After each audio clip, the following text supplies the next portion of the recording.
y no me queda otra cosa sino dar gracias, no solamente en nombre propio, sino en nombre de la comunidad de pianistas que hacemos vida aquí en la ciudad de Caracas, por mantener desde hace algún tiempo este espacio de los jueves de piano aquí en el auditorio del Centro Venezolano Americano en su sede de Las Mercedes. Un portal en el cual a lo largo de los últimos meses muchos de mis ilustres pianistas han tenido oportunidad de presentar lo más variado del repertorio pianístico, incluso digamos a niveles pianísticos, aquí en esta sala. Por supuesto, quisiera darle mi más profundo agradecimiento a Viviana Sierra Alta por haber extendido esta invitación hace unos meses que se está materializando el día de hoy. Muchísimas gracias, Viviana.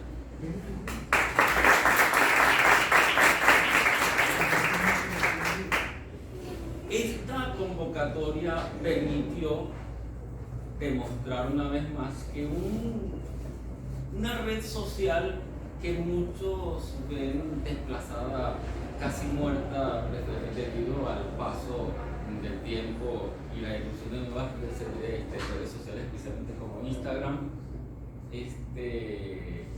La convocatoria de esto lo hice porque a mí me gusta escribir algo, y las últimas redes lo que hacen es que uno lo viene a escribir corto, bien cómodo, me gusta mucho. Y Facebook de esta oportunidad tuvo unas 400 respuestas infinitas que Facebook. Y eso me contestaron. Comentario aparte. Una de las preguntas que me hicieron y que me pidieron que respondiera justamente el día de hoy era la pregunta de ¿qué hace usted aquí en Venezuela? Resulta ser que yo, aunque mi rostro lo parezca, yo nací aquí en Caracas. Mis padres llegaron aquí, mi padre llegó en el año 1972, en uno de esos viajes, digamos, a Japón, conoció a mi mamá, se casó, la trajo, y a los pocos meses nací. Y así que yo nací en Caracas. Yo viví durante los primeros 40 años de mi vida en la parroquia Candelaria, antes de mudarme a donde vivo yo actualmente, en el municipio de La Villa. Pero toda mi vida la he desarrollado aquí, digamos, la parte fuerte, digamos, de mi carrera profesional, toda la he desarrollado aquí en Venezuela. Lo cual me ha permitido ser testigo, en cierta forma, de circunstancias que aparecen en parte del programa que vamos a escuchar el día de hoy y que les iré relatando a lo largo del día de hoy. Si algo me caracteriza es que me gusta hablar. Por lo tanto, seguramente me van a ir comentando todo el concierto a todo lo largo. La obra que abre el programa sirve para dar un pequeño pero sentido homenaje a un gran pianista del cual se cumplen 150 años de su nacimiento, como lo es Sergei Rachmaninoff.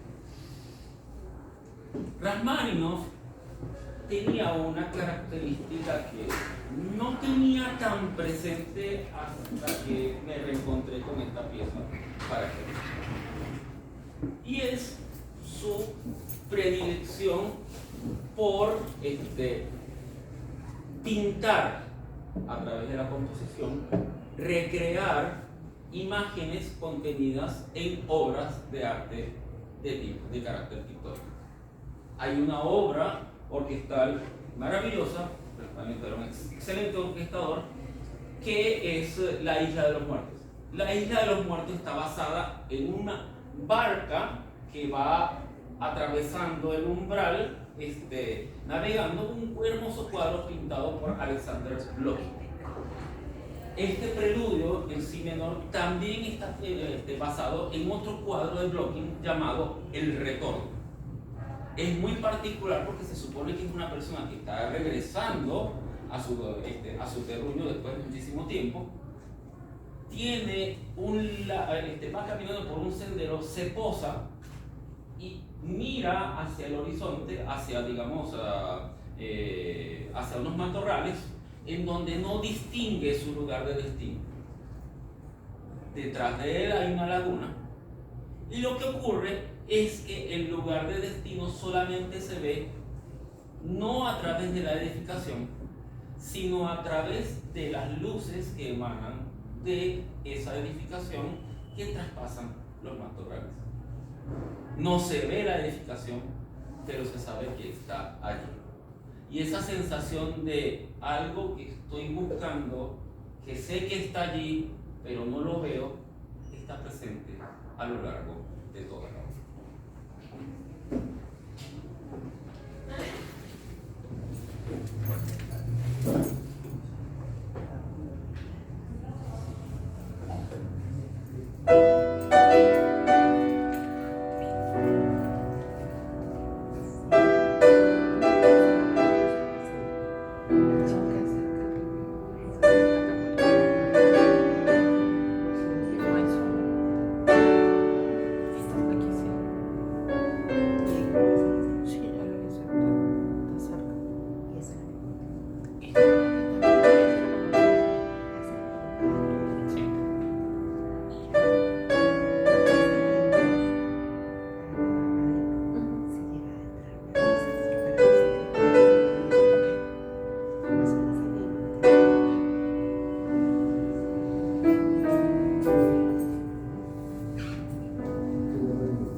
La siguiente obra es compuesta por Edward McDowell, un compositor norteamericano nacido en 1860 y fallecido en el año 1908. La obra se llama en inglés Woodlawn Sketch o Bosquejos sobre el césped, opus 51. Y es una obra muy particular porque está compuesta por McDowell después de cumplir un gran sueño. Siempre quiso tener una granja y es una composición compuesta en el primer verano que pasó después de comprar la granja de sus sueños en Peterborough, en New Hampshire. El hecho de que la pieza describe, el conjunto de piezas describen distintos pasajes, bien sea unos inspirados en la flora y fauna que rodeaba la granja en Peterborough, o inspirado en sus paseos por los bosques y los distintos puntos que se encontraba justamente en el camino, porque Peterborough no solamente forma parte de su presente, sino forma parte de su pasado, como lo vamos a ver un poquito más adelante a medida que escuchemos la obra. Esa inspiración, digamos, en las circunstancias propias del lugar, nos permite ver su intención de crear obras en un lenguaje propio del continente americano. Él consideraba que hasta ese entonces todo lo que había hecho había sido fruto, digamos, de su formación musical basada justamente en el repertorio centroeuropeo, pero realiza justamente una búsqueda hacia, digamos, hacia las entrañas propias del continente americano. Y en ese sentido, la obra representa un carácter precursor muy interesante. Y las conclusiones a las cuales llega se parecen un poco a las de un compositor no residente, no nacido en Estados Unidos, pero que se vio envuelto mucho en ese embrujo cuando tuvo contacto. Incluso llegó a dedicarle su Sinfonía Nuevo Mundo, como lo es Antonin Dvorak. Y uno de esos elementos, para quienes tengan conocimientos en el área de la música, tiene que ver con algo muy característico de los compositores de esa época, y es el evitar sistemáticamente resolver mediante dominante tónica. Siempre evitaban hacer eso, siempre utilizaban otros recovecos para lograr resolver o lograr terminar una frase. Si utilizaban la tónica, la utilizaban a mitad de frase, nunca la utilizaban al final. Les comento algo. Es un conjunto de 10 piezas que cuando las tocaba del 1 al 10 no fueron compuestas para ser tocadas en un orden estricto, pero cuando las tocaba del 1 al 10 empezaba bien y terminaba mal.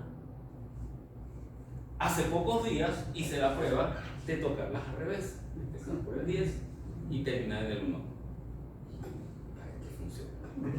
Así que las tocaré en ese orden, iré mencionándoles simplemente los nombres de las piezas, una por una. Número 10, un relato hecho al atardecer.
granja abandonada.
La siguiente requiere un poquito de explicación. Se llama, número 7, del tío Remo.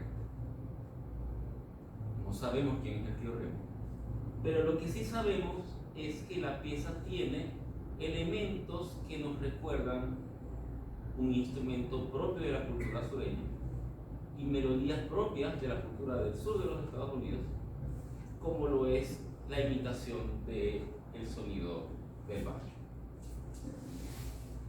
El tío Remo.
Inspirado en cantos Walla Walla y de Brotherton, severa y enfáticamente, el número 5 se llama En una choza.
En mono.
pintoresco, pero no demasiado sentimental. El número 3 se llama En un antiguo lugar de encuentro.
Número 2, fuego facundo.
Número 1, para una rosa salvaje.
suave deleite, cómo se entreabren sus ojos tiernamente. ¿Le veis, amigos? ¿No le veis? Cómo resplandece con luz creciente, en cómo se alza rodeado de estrellas.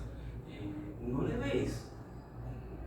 Cuán valiente y henchido, lleno y sublime se le inflama el corazón en el pecho, y de sus labios deleitosos y suaves fluye un hálito dulce y puro. Amigos, mirad. ¿No le percibís? ¿No le veis? Tan solo oigo yo esa melodía que tan maravillosa y quedamente suena desde su interior en delicioso lamento que todo lo revela, en tierno consuelo, gentil reconciliación, penetrando en mí, elevándose en dulces ecos que resuenan en mí. Esa clara resonancia que me circunda es la ondulación de delicadas brisas. ¿Son acaso olas de aromas embriagantes? ¿Cómo se dilatan y me envuelven? Debo aspirarlas, debo percibirlas, debo beber o sumergirme o fundirme en sus dulces fragancias, en el fluctuante torrente, en la resonancia armoniosa, en el infinito halo del alma universal, en el gran todo, perderse, sumergirse sin conciencia, supremo deleite. Y en este momento la orquesta toca fortísimo, la soprano sigue cantando, pero nadie puede escuchar al soprano porque la orquesta la arrojó por completo. Es la forma en la cual Richard Wagner concibió la muerte por amor de Isolda a final de esa poderosísima ópera compuesta entre 1857 y 1959 y estrenada en 1865, que está basado en el relato sobre el romance, en el contenido, un romance compuesto por Godofredo de Salzburgo. Lo interesante de la muerte por amor no es solamente el hecho de que toda la obra se resuelve de una manera así de apoteósica, sino que esto ocurre 5 horas después que Wagner cambió para siempre la historia de la música con la apertura de Tristán y Isolda, cuya apertura es de esta forma.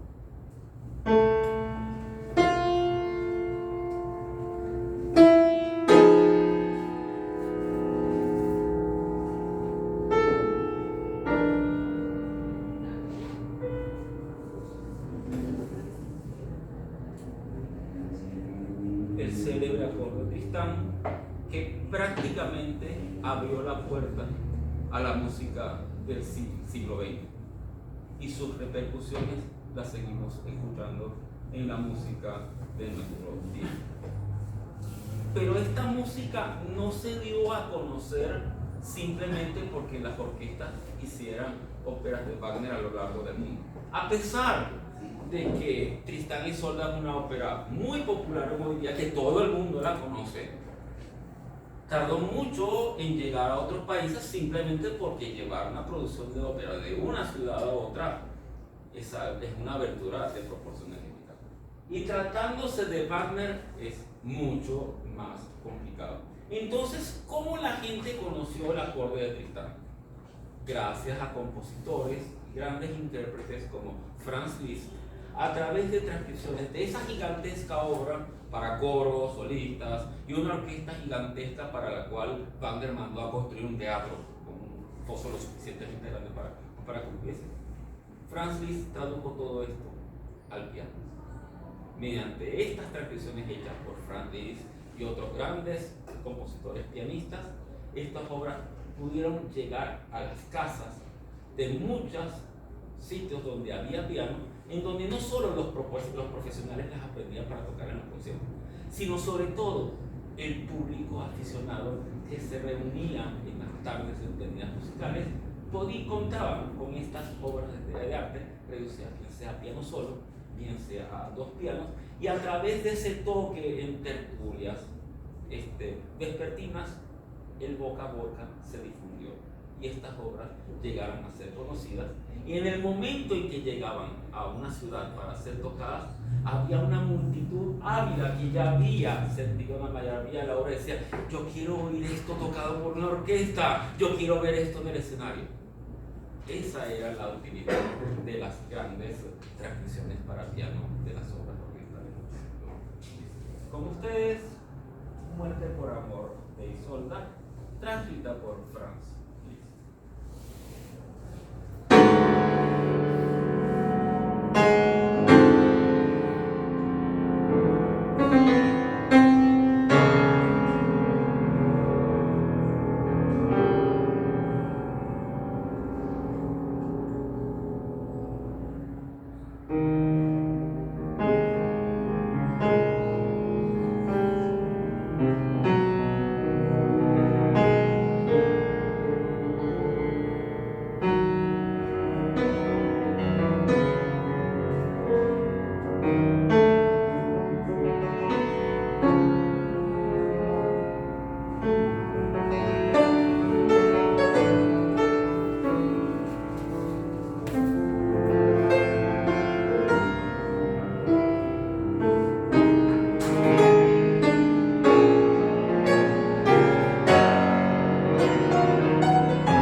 Bravo.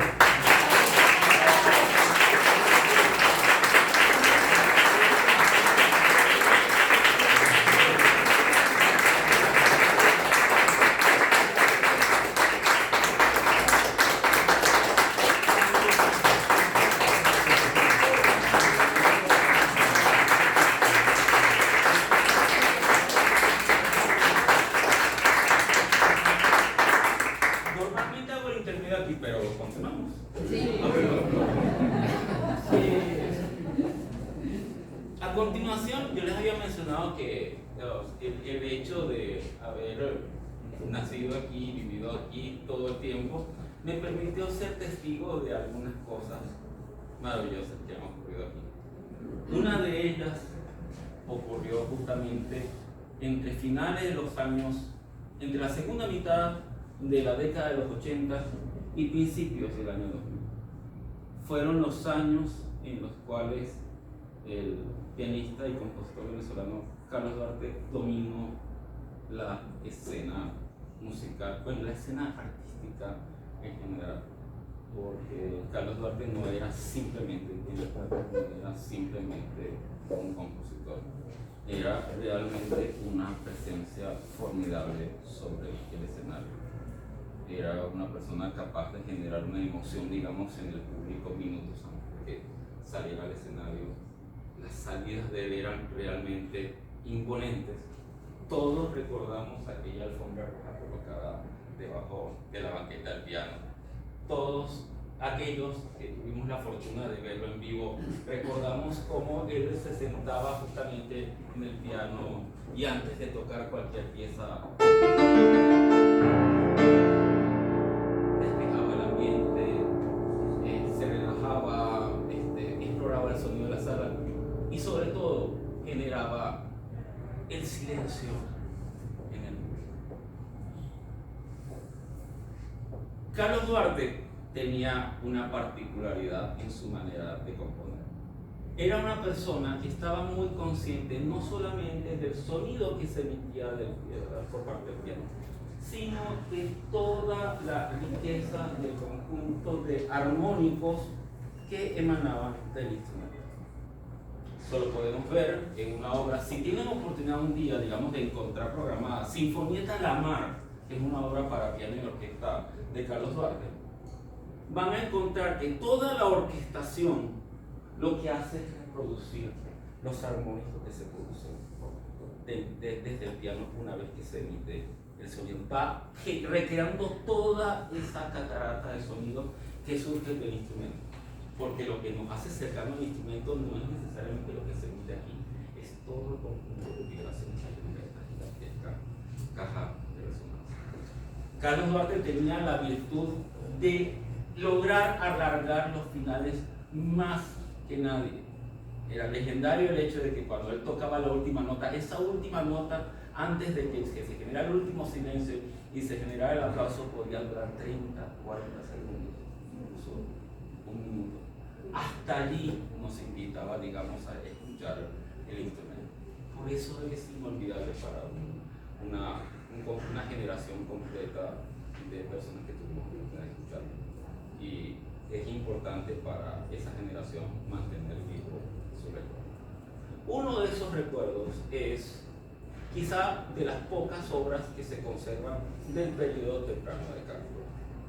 Es una obra compuesta por él cuando tenía apenas 19 años y se encontraba justamente en Argentina, estaba justamente en contacto con una renombrada maestra llamada Elizabeth Westergaard.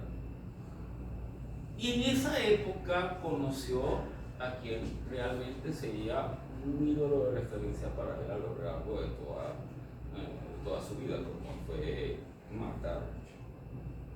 Al punto de que Dapre Dante e Pasolini está justamente dedicada a Marta Argerich. Una obra titulada con el Opus 16, ya tenía una cantidad de obras completas. De hecho, año 1972, 73, 74, él ganó el premio, un premio nacional de composición durante 3 años consecutivos. ¿Quieren saber algo? Muchas de esas obras fueron destruidas. el propio Carlos, no se conserva.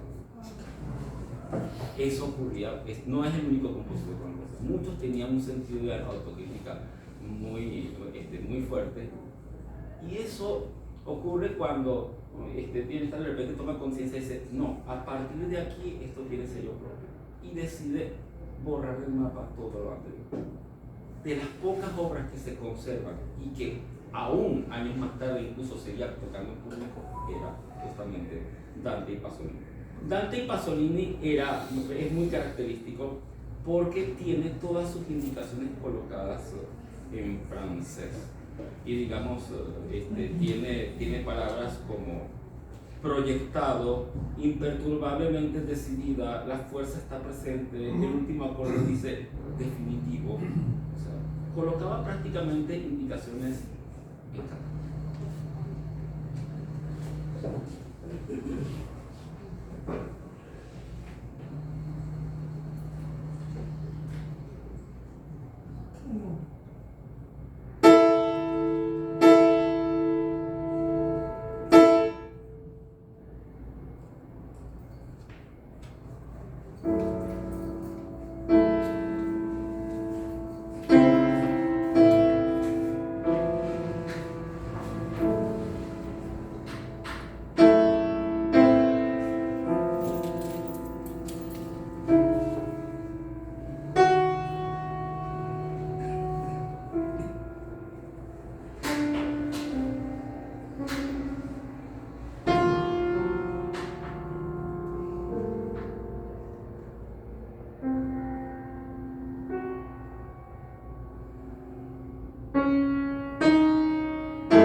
Tuve la fortuna de conocer a la familia de este compositor, el cual tiene la particularidad de haber nacido y fallecido en el mismo año de Sergei Prokofiev.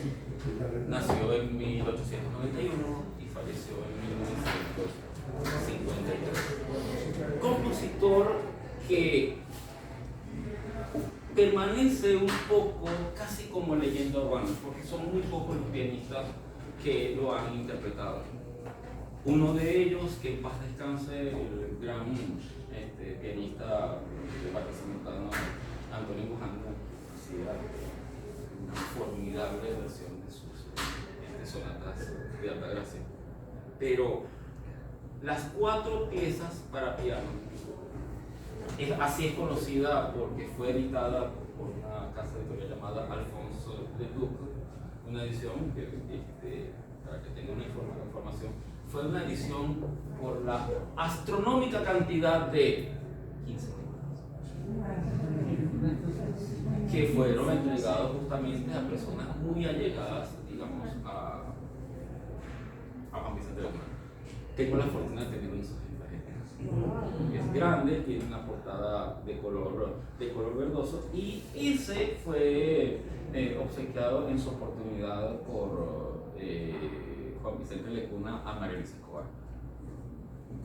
María Luisa Escobar pasó a manos, digamos, de la profesora Olga Mondolfi del Monte, y de allí fue quien terminó pasando a las manos. Pero cuando uno ve la dedicatoria, Y fue hace muy pocos días, digamos, leyendo sobre el Juan Vicente Lecuona, que me enteró que fue una edición de apenas 15 ejemplares. Posteriormente, el Instituto Soho hizo una edición con una tapa azul, digamos, de gran parte de su obra, y la obra completa finalmente la encontramos en una edición realizada por la Facultad de Humanidades de la Universidad Central, una edición cuidadosamente curada por Juan Francisco Sanz y María Antonia Palacio. ¿Qué encontramos en esa investigación? Que cada libro tiene más información. El de la Universidad Central, bueno, contiene en qué estado se encontraba la copia de la cual, bueno, vale la pena incluso para quienes no tocan el instrumento por la profusa información musicológica que contiene no solamente esta edición, sino otras ediciones dedicadas. ¿Qué encontramos de Juan Vicente Lecuona? Un compositor muy avanzado para su época que usó un lenguaje pianístico que lo llevó, digamos, a unos extremos bastante inusuales. De hecho, esta es una de esas obras que aparece permanentemente puesta como una de esas alternativas para las categorías superiores del concurso de piano venezolano. Todos los años aparece religiosamente.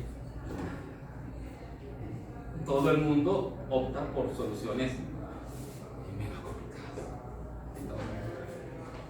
Esta es una pieza que no fue concebida como un set, sino que fue publicada a sugerencia de, y es la razón por la cual cada pieza tiene fechas de composición distintas, que van desde 1933 hasta 1938. La primera de ellas, sin mencionar orden, es La Criolla, que antiguamente eran dos obras. Ustedes recuerdan La Maja Vestida y La Maja Desnuda de Goya. En homenaje, digamos, a esa obra y con el lenguaje venezolano, Juan Vicente Lecuona compuso dos obras: La Criolla Vestida y La Criolla Desnuda. La Criolla Desnuda terminó convirtiéndose en La Criolla de este set. Otra obra, que es el Vals Caraqueño, es la única obra de la cual no aparece fecha, digamos, de estreno de obra. Por lo tanto, creo que el que la terminó estrenando, creo que fui yo en el 93. Hay dos obras, por ejemplo, La Criolla y El Joropo fueron estrenadas por un pianista de nombre Hugo Balso, uno en Montevideo en 1940, que fue La Criolla, y El Joropo, que también era conocido como Danza Venezolana, fue estrenado en Argentina en 1941. La pieza que falta por mencionar, llamada Danza, que en realidad originalmente se llamaba Suburbio, fue dedicada al gran pianista chileno Claudio Arrau. Claudio Arrau recibió la obra y al final de un conjunto de conciertos que hizo acá, en su concierto de despedida, tocó justamente Suburbio, un 28 de abril de 1934 en el Teatro Nacional. Ustedes, una de las esfinges de la literatura pianística venezolana, las cuatro piezas para piano, las cuales, por motivos más o menos parecidos a los de los Luganskis, los voy a tocar. Primero tocó la primera, después tocó la segunda, después la tercera, la cuarta y de último la tercera. Vals venezolano, vals caraqueño, criolla, danza y joropo.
Chao.